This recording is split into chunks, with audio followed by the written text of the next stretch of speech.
Parshas Bechukoisai, the Torah Gdoisha, is teaching us that whatever happens to us is midah keneged midah, is measure for measurement. And the Torah goes on in details. It shows us the Isurim, or the gifts, the brachas Hashem is giving us, is all exact and measured. There's measurement, whatever you do, Hashem gives you. The Siva says that the biggest midah that Hashem created in the world is measure for measure, which means it's very easy to see. Very easy to see, you don't have to look deep. A person, he has a good heart, toiv ayin, has a good eye. Shlomo HaMelech says, toiv ayin yevoyach. If you have a good eye on other people, Hashem will have a good eye on you. And you have wealth. Stingy people are not blessed unless there's a specific reason why Hashem makes them rich. Is yes, Shlomo HaMelech says, yes, oisher ashamur leba'alav lera'ato. There's wealth that Hashem guards for him, for his owner, for his wickedness or badness, to do something bad to him. For example, not only says, it says, Bechatzia amav yazvenu. Osher b'lo mishpat, bechatzia amav yazvenu, which means a person does wealth without judgment, which means he got wealth not with the proper way, because he doesn't deserve it, he stole it, he tricked, he deceived people, whatever it is. Bechatzia amav yazvenu. In half of his days, that wealth will leave him. So the Chofetz Chaim says, what does it mean? Or he leaves the money, or the money leaves him. What does that mean? You see a lot of wealthy people, they don't enjoy the wealth. The wife is crazy, they become depressed, they have sickness, the son is sick, died, they have problems, they have neighbors that bother them and curse them, this, that, which means they don't enjoy the money.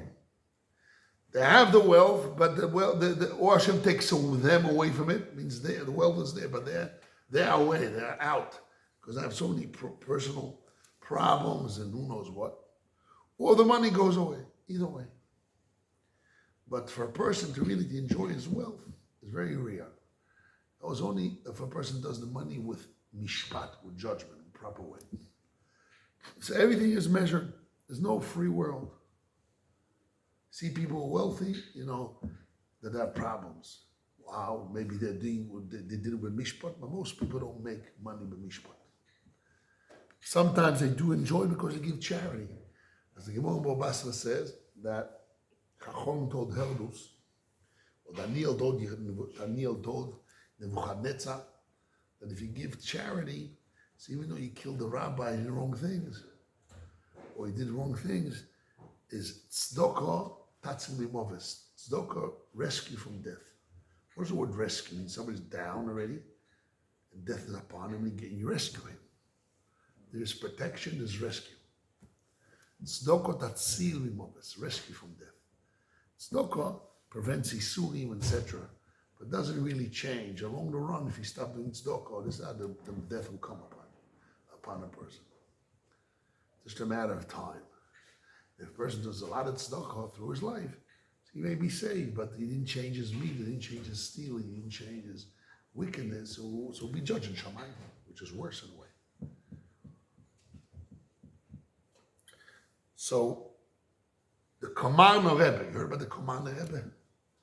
Komarno Rebbe says if somebody really lives his life, that Hashem runs the world totally, the thoughts of people, the actions of people, the words of people around them, everything that has been done to him or whatever he does, whatever the result according to his action, is totally in the hands of Hashem. It means he lives in tranquility life. It was tranquilo in Spanish. Tranquilo. It's tranquilo. There's no problem. Everything is tranquility. No problem. It's like floating. A person like floating, his face is round, his stomach is round, he's all happy, he's always relaxed. And no worries. He always believes in Hashem. And he totally trusts that everything is in the hands of Hashem. A guy like that, he says like 1,000 fasts. You don't have to do the fast of the Rashash Maginim. You don't have to do it's like 1,000 fasts. But you have to live like this all the time, whatever happens to you. Not on the expense of others. Expense of yourself. Every day or what? Every day you have to live like this all your whole life. Nothing can make you angry. What? Nothing can make you angry. Nothing can make you angry. Only Hashem. You totally trust Hashem. You're totally living in the atmosphere that's totally Hashem. It's very hard to live like this because then the person doesn't move much. Well, I should do anything. I don't have to do anything. I don't have to do any exertion for myself and others. Everything's from Hashem. Or living like a floating guy. But it can't be like a floating machine guy. You have to take responsibility because Hashem says take responsibility. But that's where it stops. That's where it stops. Because Hashem said, no personal issues, no personal thing. You don't care about nothing. You're learning 10 times the same thing, another thing, and that. And you're just doing the will of Hashem. You totally submit to the will of Hashem. But when a person he wants to grab life himself and he thinks life is forever, he wants to hold on. So then Hashem shows him you and says, okay, you think you control the world, it's your world, no problem, let's see. Let's see, you can handle the world. And not only that, when a person doesn't keep the Torah mitzvahs the proper way, so then Hashem punishes him in a very rachamim way, but in a very exact and measure for measure. And through that, even Hashem doesn't speak to us, we don't have prophets, but through the way he gets punished and the way he gets things, you can figure out, Hashem speaks to us and you can figure out why it's coming for. And that's really the message I want to say. Why Hashem is saying in our parasha that everything comes measure for measure is to teach us that although we don't have prophets, but Hashem speaks to us through what he does to us, through our sorrows, or through our iniquities, or through our happiness, things that happen to us. And the person doesn't have to look deep. He looks at how Hashem brought in the money, how he lost the money, how he got hurt, how he fell, how this, how his shame, and there's whatever he had. If he looks, oh, I had the pain in my tooth. Why my tooth? It means I'm talking the wrong things. I'm eating wrong things. That's a look on the how and the way, and Hashem speaks to us. If you don't listen one way, Hashem will hurt us in a stronger way, but all the same measure for measure, and through it, it's so much love and care that Hashem has to us, that he's the biggest need in the earth is measure for measure, that Hashem speaks to us through that. And we have a live kind of prophecy, relation with Hashem.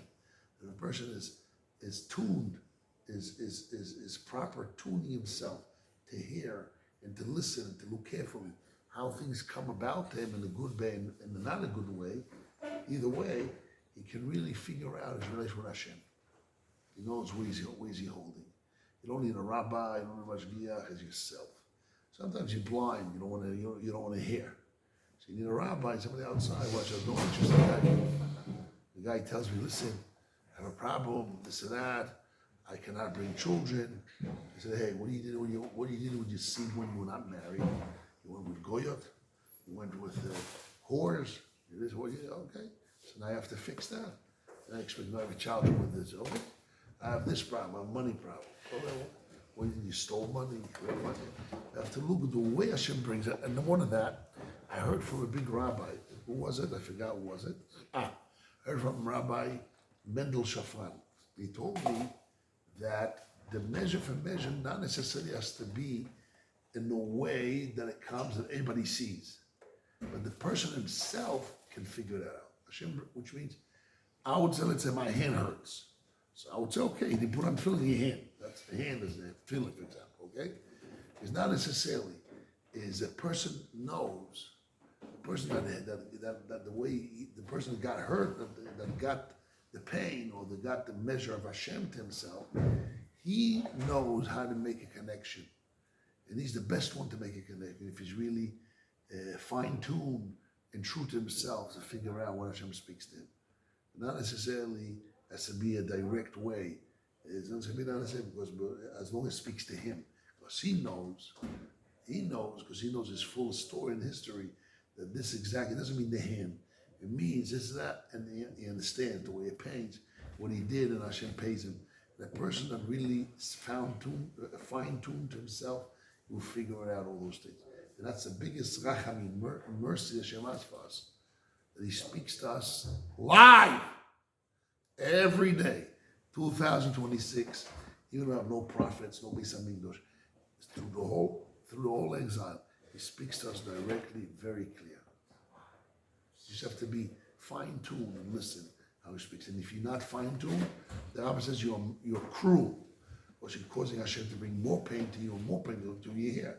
Sometimes, like as Hashem comes and he knocks on the door, wake up. You don't listen. He comes again. What does he do? Wake up. He comes a third time. You not wake up. Wake up. You don't hear. What does he do? He breaks the door. You don't hear. He throws you out of bed. You don't know if he pours water on your head. I mean, there's level. So you're cruel by not listening to the knock. And you listen when Hashem, when he knocked on the door, right? Won't have to come into the water on your head. Throw out of your bed. And the Ram says you're cruel to yourself. To be fine-tuned, to listen carefully when Hashem speaks to us. This is really rachamim that Hashem has to us. You have to pick up that rachamim and translate and do tshuva and listen. And this means fine-tune Hashem and do what we need to do. Rabbi Hanania ben Akashoin, Rotza Kadosh Baruch Hu Nezakos Hu Lefika.